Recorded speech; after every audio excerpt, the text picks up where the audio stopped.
Good morning, student. Myself Praduman, your physics teacher for class 9 and 10 in Modern International School, ISWA. Uh, Today, just I am going to discuss some topics related with gravitation for class 9. Today's topic is Kepler's laws of planetary motion.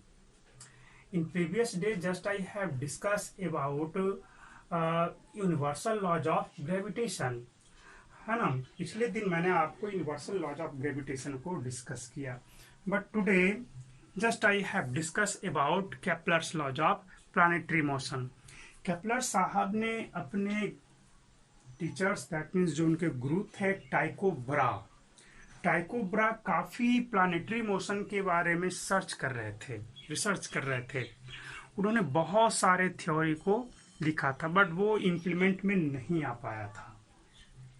बहुत सारे theory को, जैसे आपका ये planetary motion से related उन्होंने जो law दिया है, वो भी कहा जाए तो टाइको ब्रा के रिसर्च का, उनके जो खोज का ही एक पार्ट है। बट इसको हाईलाइट कौन किया, मेन सबके सामने कौन लाए? केपलर साहब लाए। उन्हीं के रिसर्च को इन्होंने आगे और ज़्यादा घन अध्ययन करके और ज़्यादा डीपली उसमें जा करके तब जा करके कन्फर्म हो करके इस लॉ को स्टैब्लिश किया और सबके सामने प्रस्तुत किया, है ना। तो ये तो है केपलर साहब का जो प्लानिटरी मोशन से रिलेटेड जो लॉ है उसके बारे में थोड़ा सा मेनली कहा जाए तो टाइको ब्रा जो उनके टीचर थे, उन्हीं का ये देन है। आइए हम लोग वन बाय वन जो है इस चीज को समझे। According to first law of Kepler's planetary motion, क्या कहा गया है? इसे लॉज ऑफ ऑर्बिट भी कहते हैं। क्यों कहते हैं वो भी मैं आपको बताऊंगा। फर्स्ट लॉ से that every planet revolve around the sun in elliptical orbit. Sun is one of the focus or foci of elliptical path. First of all, you have to know about elliptical path. What is ellipse? What is elliptical path? You know about circle. Circle में आप जानते हो कि आपका एक ऐसा आपका path है। सर्कल का एक प्रकार का पाथ है ना। एक प्रकार का ये क्या है? रास्ता है, जिसके बारे में कहोगे कि इस रास्ते का हर एक पॉइंट जो है किसी निश्चित पॉइंट से एक सर्टेन एकदम निश्चित दूरी पे रहता है। ये आपका फिक्स्ड पॉइंट इसको बोलते हैं, है ना। सर्कल के बारे में क्या कहोगे? सर्कल के डेफिनेशन क्या दोगे? Circle is a path in which all the point lie on the circle,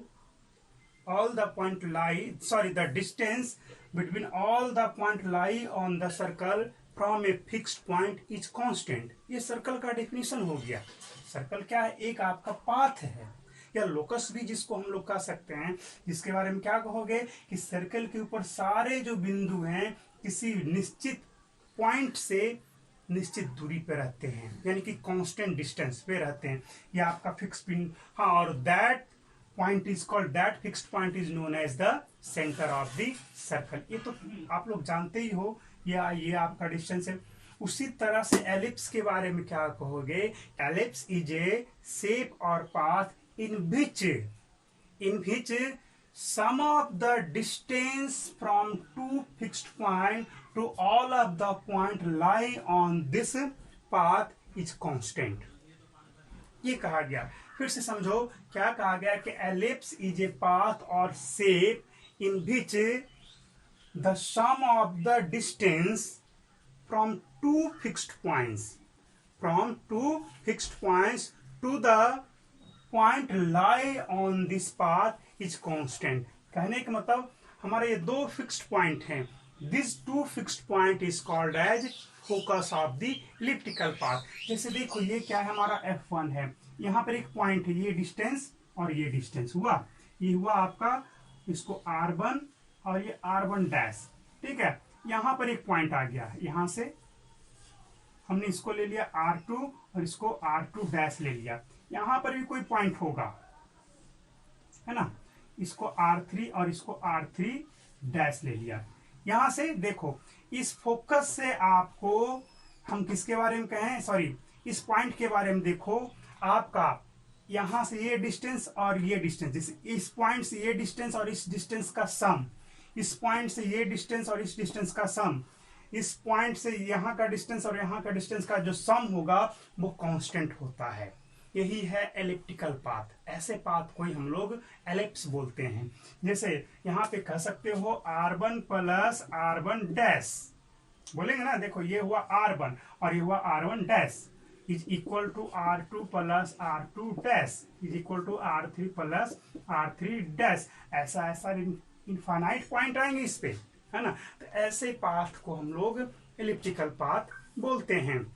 अब कहा जाए कि जो केपलर साहब का स्टेटमेंट है, फर्स्ट स्टेटमेंट, कि every planet revolve around the sun in elliptical path, कहने को तब कहा यह गया है कि, और भी कहा गया कि sun is placed at one of the focus of the elliptical path. सारे प्लैनेट जो हैं सन के चारों तरफ, ये सपोज दैट ये हमारा क्या हो गया, सन हो गया। चलो अभी इस सब का तो हमें आवश्यकता है नहीं। तो सभी प्लैनेट्स जो हैं सन के चारों तरफ रिवॉल्व तो करते रहते हैं, अर्थ भी मूव कर रहा है, तो वो एलिप्टिकल ऑर्बिट में ही ऐसे पाथ में घूमते हैं जो कि एलिप्टिकल पाथ है, ये कहा गया। और उस एलिप्टिकल पाथ के फोकस पे, किसी एक फोकस पे सन आपका प्रेजेंट रहता है।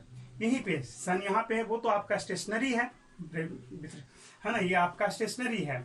और बाकी सारे प्लैनेट्स इसके चारों तरफ एलिप्टिकल पाथ में घूमते हैं। या तो सन इस जगह पे हो या यहाँ पे हो। ये आपका सपोज दैट आपका क्या बोले इसको, मरकरी मूव कर रहा है, तो हो सकता है कोई दूसरा प्लैनेट ऐसे भी मूव कर रहा होगा, ये भी एलिप्टिकल पाथ हो गया। ये सन हो गया हमारा। लेकिन हाँ, जो सन है वो हमेशा फोकस पे ही रहेगा। इस पाथ पे चल रहा है, इस पर कोई प्लैनेट मूव कर रहा है, तो इसका जो फोकस होगा वो सन के पास ही होगा। ऐसे कोई और ऐसे भी कोई प्लैनेट मूव कर सकता है ना, सन क्या होगा, फोकस पर ही होगा, है ना। तो बहुत सारे प्लैनेट्स आप लोग देखे होंगे पिक्चर में, डायग्राम में देखा होगा कि किस तरह से ऑर्बिट को बनाया गया है। ठीक है, तो आगे अब हम लोग करते हैं, सेकेंड लॉ पे चलते हैं। ये बहुत सिंपल था। Now second law of planetary motion और Kepler second law of planetary motion, इसे हम लोग लॉ ऑफ एरियाज भी कहते हैं। चलो इसका क्या मतलब है, ये क्या एक्सप्लेन करता है, उसको जरा समझा जाए। कहा ये गया स्टेटमेंट, अकॉर्डिंग टू स्टेटमेंट हम लोग मूव करेंगे। Every planet revolve around the sun, according to statement of Kepler second law of planetary motion. Every planet revolve around the sun in such a way that the line joining from planet to sun sweep equal area in equal interval of time। चलो जो statement है, हम इस statement को अच्छी तरह से समझें। क्या कहा गया है, पहला स्टेटमेंट फर्स्ट पार्ट में देखो, every planet revolve around the sun in such a way. यहां तक समझो, ये क्या कहा कि हर प्लैनेट जो है, प्रत्येक हर एक प्लैनेट जो भी है, सभी प्लैनेट जो हैं सन के चारों तरफ इस प्रकार से मूव करते हैं। बिल्कुल, है ना। एवरी प्लैनेट रिवॉल्व मतलब घूमना, मूव करना। जैसे इस पर चल रहा है तो इसी को रिवॉल्व कहा गया। इस पर जैसे ये हमारा पाथ है, यहाँ पे सन है, तो इस पर चलने का जो तरीका है उसी को रिवॉल्यूशन बोलेंगे या रिवॉल्व भी कहेंगे। तो सारे प्लैनेट जो हैं सन के चारों तरफ इस तरह से मूव करते हैं कि that the line joining from planet to sun. Suppose that अभी प्लैनेट यहाँ पर है, तो यहाँ से सन से एक लाइन ज्वाइन कर दिया। बिल्कुल, ये हमारा प्लैनेट पी चल रहा है ना, अभी कहाँ पर है, तो चलो ए पर है ना। तो क्या कहा है कि line joining from planet to sun, कुछ समय बाद प्लैनेट तो किसी दूसरी जगह पे चला जाएगा, है ना। सपोज दैट थोड़े समय में ये प्लैनेट यहाँ पे आ गया, है ना, तो वही फिर यहाँ से लाइन ज्वाइन कर दिया। तो वही कहा गया है कि the line joining from planet to sun sweep equal area in equal interval of time. जैसे देखा जाए, अब एरिया यहाँ से यहाँ तक गया, तो कितना एरिया कवर किया, ये सन के रिस्पेक्ट में यहाँ से लाइन ज्वाइन किया, यहाँ से लाइन ज्वाइन किया, और ये आपका एलिप्टिकल पाथ हो गया। तो ये एरिया वो कवर किया ना, तो ये एरिया कवर किया। चलिए एक और इसमें, अगर जो यहाँ से यहाँ तक जाने में इसको 10 डेज का समय लिया, कितने तो 10 डेज का समय लिया। तो ये जो एरिया आया, सपोज दैट इसका नाम दे देते हैं A1। अभी कहां से कहां गया, A से B गया, तो इसका एरिया क्या हो गया, A1। अब फिर से कहीं भी 10 डेज तक में वो रिकवर कहीं भी चलेगा, फिर से कहीं भी देखा जाए, सपोज दैट किसी समय हमने देखा कि प्लैनेट यहां पर है, फिर से वो 10 डेज आपको चला और 10 डेज में यहां से C से D आ गया, C से D पहुंच गया, है ना। तो फिर से टाइम कितना लिया, 10 डेज ही टाइम लिया, है ना। अब ये एरिया को देखा जाए, तो ये एरिया और ए एरिया, इसका नाम A2 दे दो, दोनों क्या होगा, इक्वल होगा। इस तरह से इनका मूवमेंट होता है प्लैनेट का। कुछ के माइंड में ये आएगा, दिमाग में ये आएगा कि यहां से यहां गया, तो ये तो काफी ज्यादा डिस्टेंस है, एरिया तो इक्वल हो सकता है, बट यहां पर आपका कम डिस्टेंस है। क्या है, आपका यहाँ पे कम डिस्टेंस है। तो 10 डेज में यहाँ ज्यादा डिस्टेंस कवर किया, यहाँ पे 10 डेज में कम डिस्टेंस कवर किया। ऐसा क्यों हुआ, इसका भी कारण आपको बताया जाएगा, बिल्कुल बताएंगे। लेकिन हाँ, ये समझ लो कि ये एरिया और ये एरिया क्या होगा, इक्वल होगा। कब, जब 10 डेज में यहां से यहां गया है और 10 डेज में भी यहां से यहां गया है। और भी कहीं अगर जो 10 डेज में सपोज दैट E2F जाता है, 10 डेज में ही यहां आया E2F, क्या देखोगे, ये एक न्यू एरिया आ गया, है ना। तो ये एरिया A3 है, अगर ये एरिया तीनों इक्वल है, तो यहां से यहां जाने में जो टाइम लगा होगा, यहां से यहां जाने में जो टाइम लगा होगा, यहां से यहां जाने में जो टाइम लगा होगा, सब एक ही होगा, सब इक्वल होगा। यही आपका सेकेंड लॉ बोलता है ना। अब सवाल ये है कि यहाँ कम टाइम में ज्यादा डिस्टेंस, यहाँ उससे कम और यहाँ सबसे कम, ऐसा क्यों हुआ, due to gravitational attraction between sun and planet. अब सोचो कि हमने पिछले दिन में यूनिवर्सल लॉज ऑफ ग्रेविटेशन में पढ़ा था कि ज्यादा डिस्टेंस होगा तो फोर्स ऑफ अट्रैक्शन घट जाएगा। यहाँ पे देखो तो सन और प्लैनेट का बीच का डिस्टेंस क्या है, कम है, तो ग्रेविटेशनल फोर्स ऑफ अट्रैक्शन ज्यादा होगा। इस वजह से इसको ज्यादा स्पीड से चलना पड़ेगा। ज्यादा स्पीड से अगर जो नहीं चलेगा ना, तो क्या होगा, ये सन की तरफ चला जाएगा। आप लोग सेंट्रीफ्यूगल फोर्स के बारे में बताया गया था, फर्स्ट यूनिट में ही मैंने सर्कुलर मोशन को थोड़ा सा डिस्कस किया था।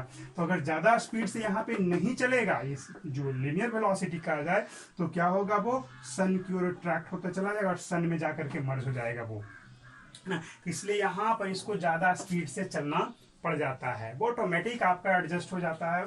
और भी दूसरे प्लैनेट्स से इनका अट्रैक्शन होते रहता है, दूसरे प्लैनेट दूसरे सेलेस्टियल बॉडी से होता रहता है। इसलिए ड्यू टू ग्रेविटेशनल अट्रैक्शन यहाँ पे डिस्टेंस कम है, तो अट्रैक्शन का फोर्स ज्यादा है, इस वजह से इनका मूवमेंट थोड़ा फास्ट होता है। यहाँ पे देखा जाए C से D में ये डिस्टेंस थोड़ा बढ़ गया है, तो ग्रेविटेशनल अट्रैक्शन थोड़ा घटेगा बिल्कुल।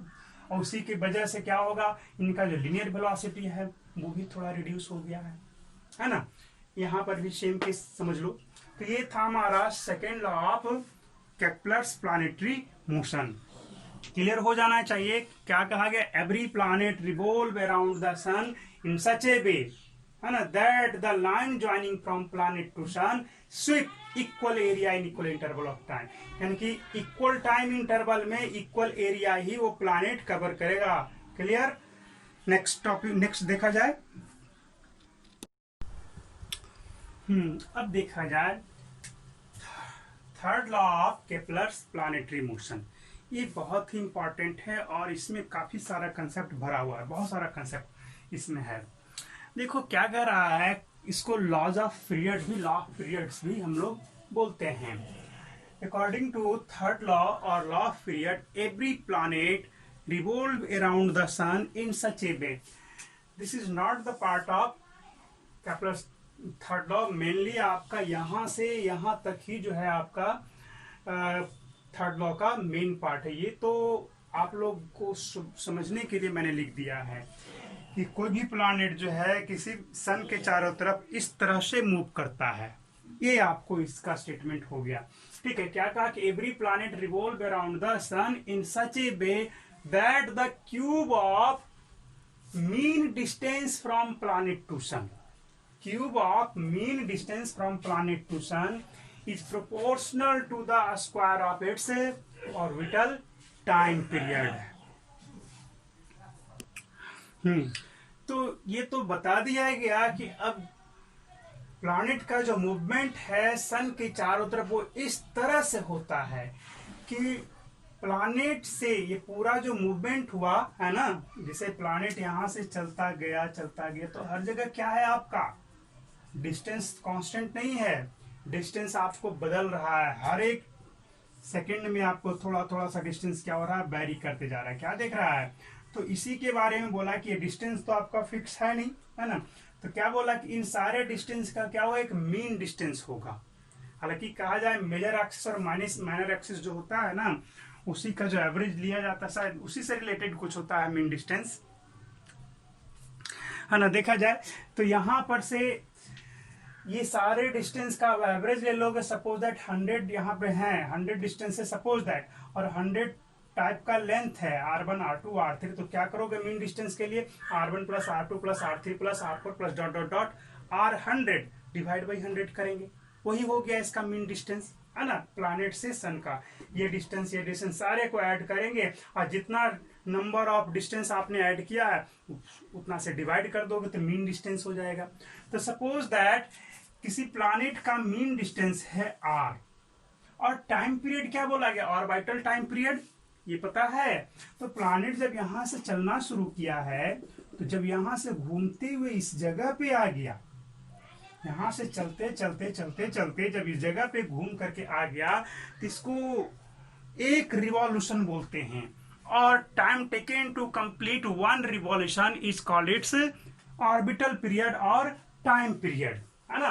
तो यहां से चलते चलते चलते चलते जब यहां तक आया, सपोज दैट इसको कैपिटल टी टाइम लगा, यानी कि ऑर्बिटल टाइम पीरियड क्या हो गया जी, कैपिटल टी हो गया।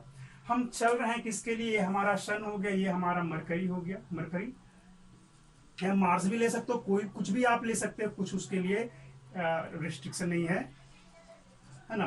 तो यहाँ पे मरकरी आपका प्लैनेट है, तो ये आपका टाइम पीरियड टी लगा एक राउंड लगाने में, और इसका मीन डिस्टेंस क्या देखा गया जी, तो r है। तो अकॉर्डिंग टू स्टेटमेंट क्या कहा जाएगा कि क्यूब ऑफ मीन डिस्टेंस, जैसे कि ये जो मीन डिस्टेंस इसका आया, इसका क्यूब, और इज डायरेक्टली प्रोपोर्शनल टू और proportional to a square of its time period, ऐसा होता है ना। तो यहाँ पे अगर जो हम मान करके चलिए, तो आपका मेन स्टेटमेंट हो गया। अगर ये मार्स के लिए या मरकरी के लिए हम R1 मान ले और टाइम पीरियड T1 मान ले, तब क्या होगा जी, R1 cube directly proportional to T1 square. यहां से कहा जाए तो निकालोगे तो प्रोपोर्शनलिटी साइन हटाओगे तो क्या आएगा, यहां से एक कांस्टेंट आएगा, R1 RQ equal to K T square आ गया। इसका हम लोग आगे कुछ मदद लेंगे। तो यहां से क्या देखोगे, RQ divide by T square is a constant quantity. RQ divide by T square क्या हो गया, एक कांस्टेंट क्वांटिटी। जान ही रहे हो कि प्रोपोर्शनलिटी साइन हटेगा तो एक कांस्टेंट लगेगा। ये सभी प्लैनेट के लिए वैलिड है ना। हर एक प्लैनेट का जो डिस्टेंस है, मीन डिस्टेंस, वो सेम नहीं रहता। कुछ प्लैनेट सन के काफी निकट हैं तो उनका मीन डिस्टेंस भी कम होगा, टाइम पीरियड भी सपोज उनका कम ही होगा।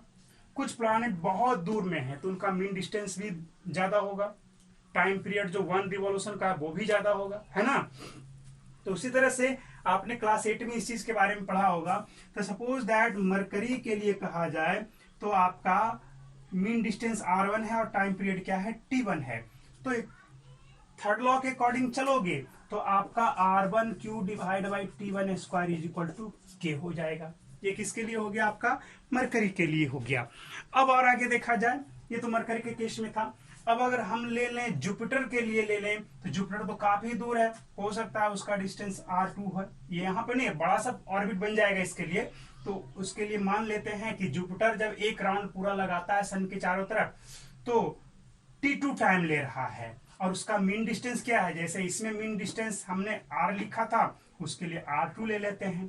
तो जुपिटर के केस में उसके मीन डिस्टेंस का क्यूब और उसके ऑर्बिटल पीरियड का स्क्वायर का जो रेशियो होगा वो क्या होगा, तो वो भी आपका K ही होगा, R2 cube divide by T2 square equal to also K, है ना। ये जुपिटर के लिए हो गया।